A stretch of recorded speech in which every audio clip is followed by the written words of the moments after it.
The Silent Watchers. In the vast expanse of the Andromeda Galaxy, fear had a form, and that form was energy itself. The Nexeri Empire, beings of pure consciousness and light, had perfected the art of terror over 50,000 years of evolution. They didn't need warships or plasma cannons. Their mastery over the electromagnetic spectrum allowed them to reach into the minds of other species and plant the seeds of their own destruction. High Commander Zenith, a shimmering column of azure light, observed the latest civilization to fall to their influence. The Drachnid, a proud species of silicon-based life forms, had gone from interstellar empire to cosmic refugees in less than a solar cycle. Not a single shot had been fired. The Nexeri had simply shown them their fears, amplified them, and watched as their society crumbled from within. Another successful pacification, Commander, reported Observer Lux, her violet energy patterns rippling with satisfaction. The galaxy grows quieter with each passing cycle. But Zenith's energy patterns showed disturbance. Something felt different about the cosmic background radiation today. The quantum sensors that formed part of their consciousness detected an anomaly at the edge of their space. Thousands of massive objects moving in perfect formation. Observer Lux, analyze those signatures, Zenith commanded, his energy form extending tendrils toward the sensor arrays.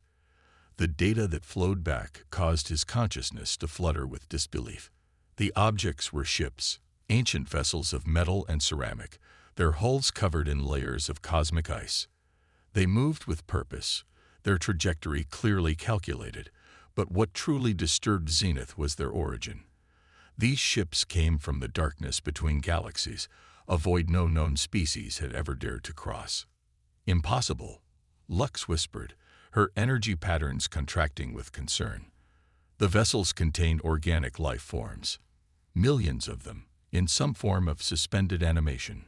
But their neural patterns, I've never seen anything like them.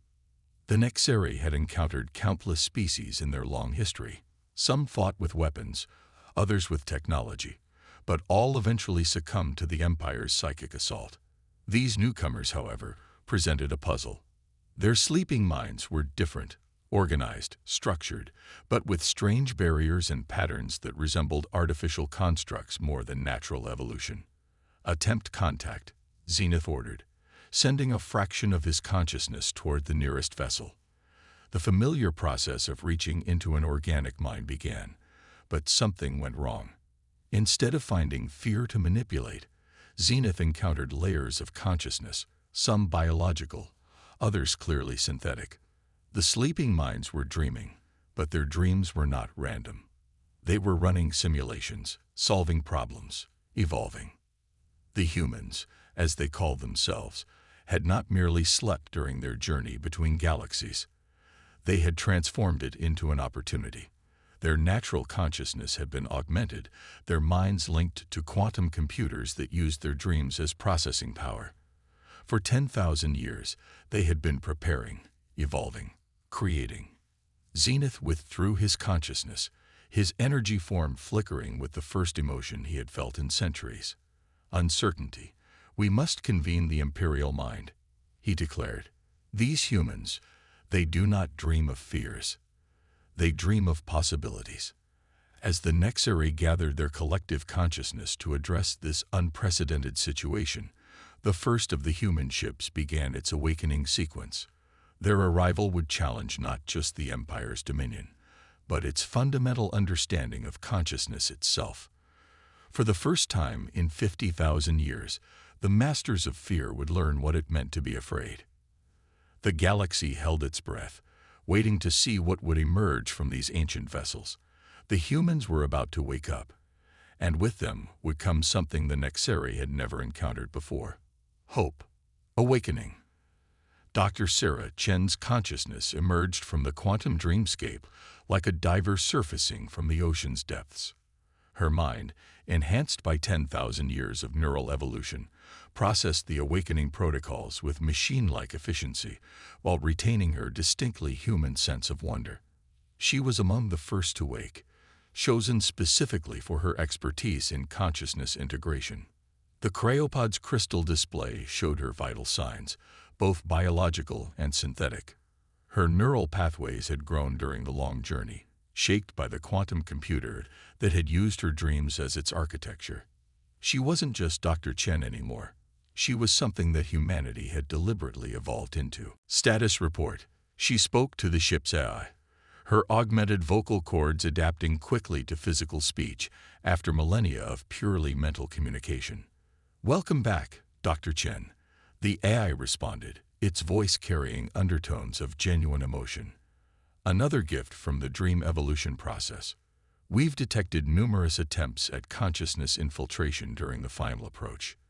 The dream shields performed as designed, but the entities attempting contact are fascinating." Sarah accessed the sensor logs through her neural interface, watching as waves of energy attempted to penetrate the ship's defenses. The Nexeri, as they called themselves, had tried to attack the human minds with fear, only to find themselves entangled in the quantum dreamscape that humans had built during their journey. "They're pure energy beings," she mused, her enhanced mind modeling their structure. They never expected to encounter organic life that had learned to manipulate consciousness itself. Across the fleet, other humans began to wake. Each had been transformed by their long journey, their minds and bodies adapted not just for survival, but for thriving in whatever challenges they might face. They had used their dreams to run billions of simulations, preparing for every conceivable scenario they might encounter. The Nexeri watched in growing confusion as their attempts at psychological warfare encountered resistance unlike anything they had ever known. The humans didn't just block their attacks. They learned from them, adapted to them, and began to understand the very nature of the energy beings themselves. "Fascinating approach to consciousness," transmitted Dr. Marcus Wong, another early riser whose mind had specialized in energy pattern analysis during the dream evolution. "They use fear as a tool because it's all they know. They've never encountered a species that deliberately faced its fears and transformed them into strength." The human fleet moved in perfect synchronization, their movements guided by both individual consciousness and collective purpose. The Nexeri's attempts to instill terror instead provided humans with direct insight into their opponent's nature. Each attack made the humans stronger, more adapted, more aware. "They're broadcasting again," Sarah noted, watching the Nexeri's latest attempt at psychological manipulation. "But they don't understand. We've spent 10,000 years confronting our fears in the dreamscape. We turned our nightmares into tools for evolution." The Nexeri High Command gathered in their energy form, their consciousness rippling with unfamiliar sensations. These humans were responding to fear in ways that defied all known psychological patterns. Instead of running from their terrors, they examined them. Instead of breaking under cosmic horror, they studied it.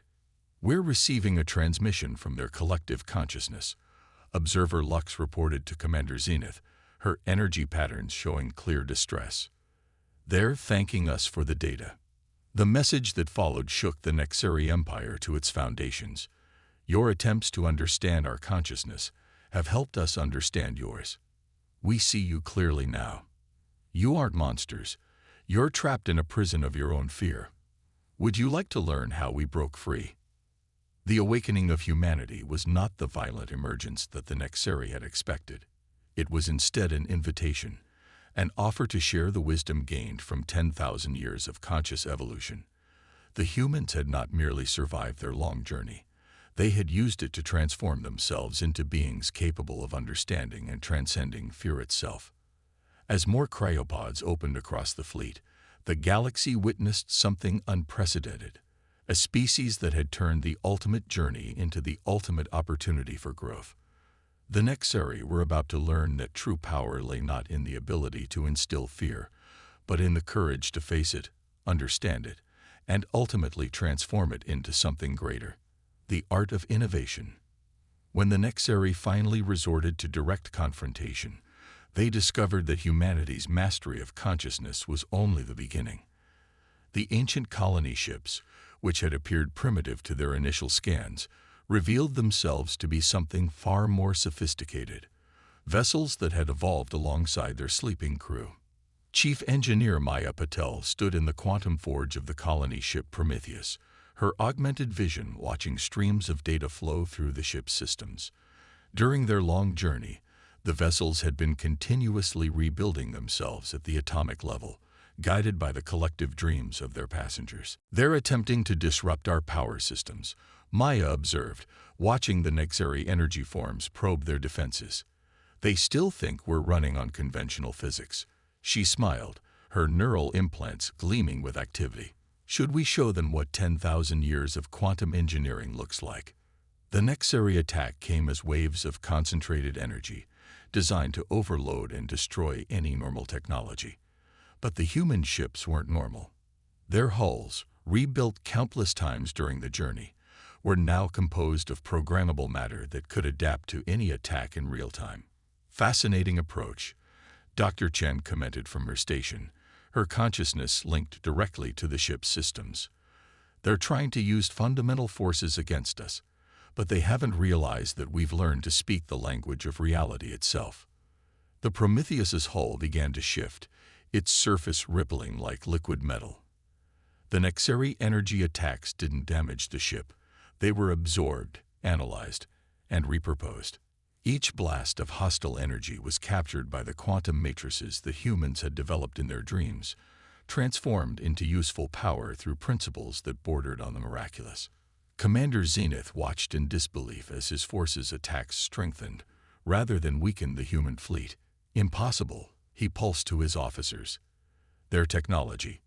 It defies the laws of physics." "No," Maya's voice transmitted across space, carried by waves of quantum entanglement. "We didn't defy the laws of physics. We spent 10,000 years learning to dance with them. Your understanding of reality is just too rigid." The humans demonstrated this by activating their own innovations. Ships that seemed ancient and primitive began to shift and transform. Solar sails became vast networks of quantum sensors. Ice-covered hulls revealed themselves as layers of computational matter capable of processing information at the Planck scale. But what truly terrified the Nexari was how the humans turned simple tools into revolutionary weapons. When a group of energy beings attempted to penetrate the Prometheus's command center, they found themselves caught in fields of crystallized time, a technology that humans had developed by studying their own cryogenic preservation methods. "You see," Maya explained to the trapped Nexari, "while you were perfecting the art of fear, we were learning to reshape reality itself. Every challenge we faced in our dreams became an opportunity for innovation." The human fleet moved through space like a living thing, each ship adapting and evolving in real time. They didn't just fight, they created. Every Nexari attack was met not with simple defense, but with innovation that transformed the very nature of the conflict. Dr. Wang, monitoring the quantum communications, detected something unexpected in the Nexari energy patterns. "They're not just afraid now," he reported. "They're curious. Their consciousness patterns are shifting. They're starting to ask questions instead of just projecting fear." This was humanity's true weapon, not the ability to destroy, but to inspire. Their technology wasn't just advanced, it was transformative. Each innovation demonstrated not just human ingenuity, but a fundamental understanding that the universe was not a place of fixed rules and limitations, but a canvas for endless possibility. "We offer you a choice," Sarah Chen transmitted to the Nexari fleet.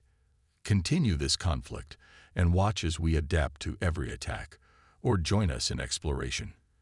We've spent 10,000 years learning that the universe is far more wonderful and strange than anyone imagined. We'd be happy to share what we've learned." The art of innovation, as humanity had perfected it, wasn't just about creating new technologies.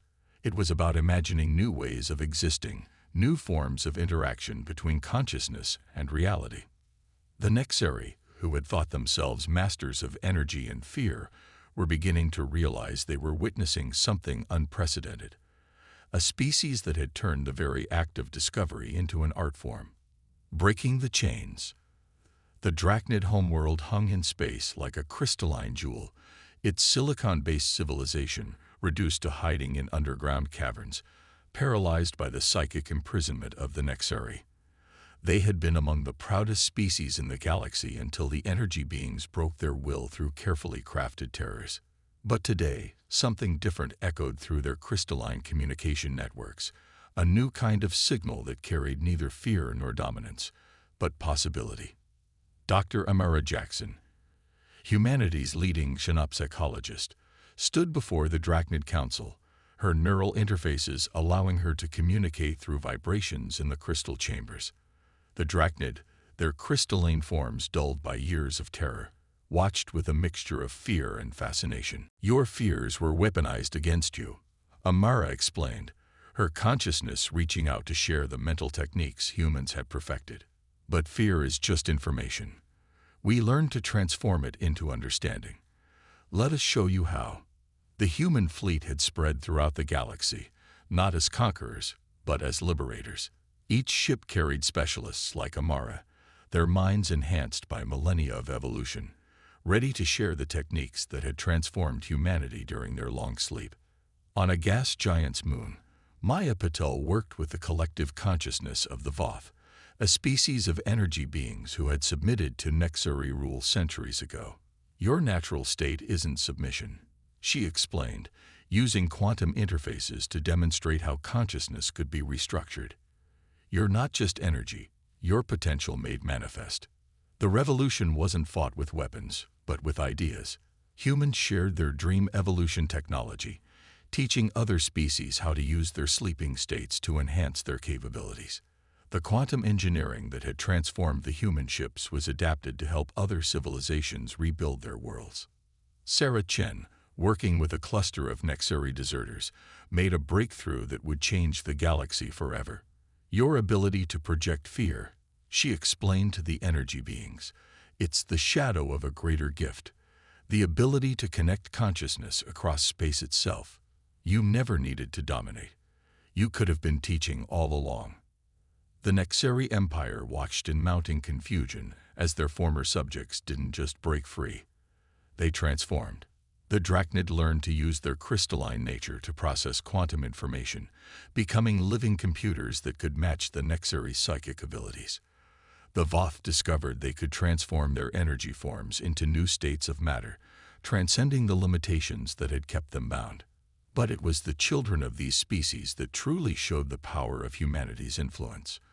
In secure environments created by human quantum technology, young minds learned to dream without fear, to imagine without limits.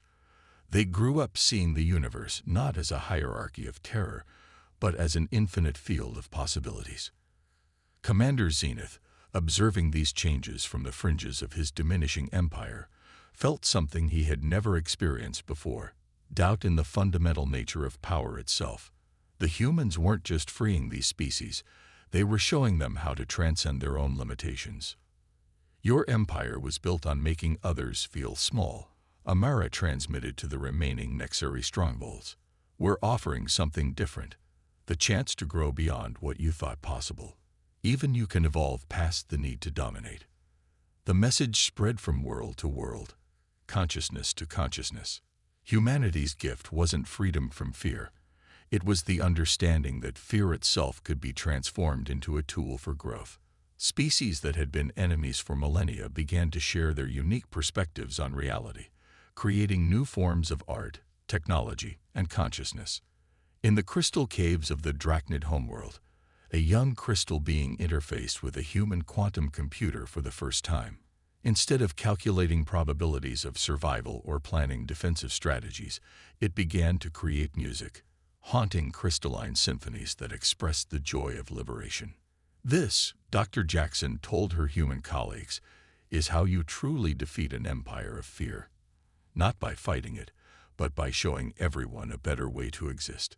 The galaxy was changing, not through conquest or revolution, but through transformation. Humanity had awakened from their long sleep to find a universe in chains, and they had remembered that the greatest prison was not one of energy or matter, but of limited imagination. One by one, the chains were breaking, replaced by bonds of shared discovery and mutual growth. A new dawn. The final confrontation between humanity and the Nexeri Empire didn't take place on a battlefield or in the cold vastness of space. Instead, it happened in a realm between consciousness and reality, a space that humans had discovered during their millennia of dream evolution. The location was a quantum nexus where thought and energy intersected, created by combining human innovation with Nexeri natural abilities. High Commander Zenith arrived as a pure energy form, his consciousness extended to its fullest potential. He found Dr. Sarah Chen waiting, her enhanced mind projecting into the space as a synthesis of organic and quantum consciousness. Around them, representatives from every species in the galaxy watched, their various forms of awareness merged into this shared space of ultimate communication. "Your empire is falling," Sarah began, her words manifesting as patterns of pure thought. "Not because we destroyed it, but because we showed everyone a better way to exist. But we're not here to demand your surrender." Zenith's energy form fluctuated with confusion. "Then why have you called this gathering?" Maya Patel's consciousness joined the space, bringing with her the combined technological understanding of humanity's long journey. "Because we've discovered something extraordinary about your species, something even you have forgotten."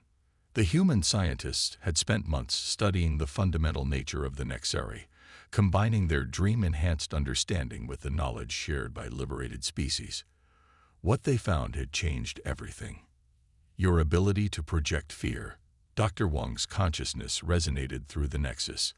It's a corrupted form of something far more profound. Your species didn't evolve to dominate. You evolved to connect, to teach, to share understanding across the gulf of consciousness itself. Through the quantum nexus, they shared their discovery. The Nexeri had once been guides, not conquerors. Their ability to reach into other minds had originally been meant to share wisdom, to help younger species understand the cosmos. But somewhere in their ancient history, fear had corrupted this gift, turning teachers into tyrants.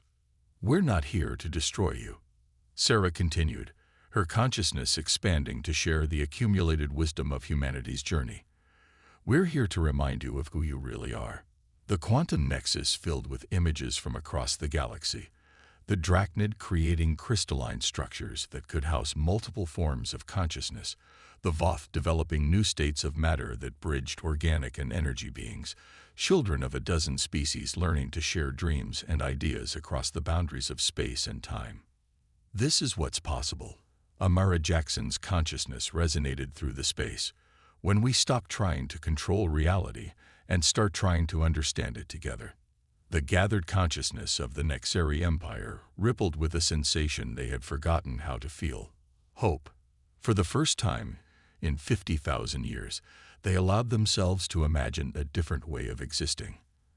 That's when humanity revealed their true gift to the galaxy. The quantum nexus expanded, powered by the combined technological and consciousness innovations of all present species. Within this space, the humans shared the accumulated knowledge of their 10,000-year journey, not just the technological advancements, but the fundamental understanding of consciousness, reality, and possibility they had gained. "We spent 10,000 years learning how to transform fear into understanding," Sarah explained. "Let us show you how to transform dominance back into guidance." The process wasn't instant, and it wasn't easy. The Nexeri had to confront the darkness in their own history, to understand how their gift of connection had become corrupted by fear. But as they did, something remarkable happened. Their energy forms began to change, becoming more complex, more harmonious, more aligned with their original purpose. The galaxy watched as its former oppressors remembered how to teach instead of terrorize, how to guide instead of control. The Nexeri's ability to reach into other minds became a gift again, a way to share understanding across the boundaries of species and consciousness. This, Commander Zenith realized, his energy form resonating with new purpose. This is what power really feels like. Not the power to control, but the power to transform, to grow, to understand. As the quantum nexus faded, it left behind something unprecedented. A galaxy where different forms of consciousness could communicate, learn, and grow together. The human ships that had arrived as potential warriors had instead become bridges between species, their dream-enhanced crews helping to forge connections across the boundaries of energy, matter, and mind. The age of fear was over. A new dawn had arrived, not through victory in war, but through victory over the limitations of imagination itself. Humanity had awakened from their long sleep to find a galaxy in chains, and they had freed it not by breaking those chains, but by transforming them into bonds of shared discovery. In the end, the greatest power wasn't the ability to instill fear or project dominance. It was the ability to imagine something better, and the courage to make that imagination real. The galaxy would never be the same, and that was exactly what everyone had been hoping for.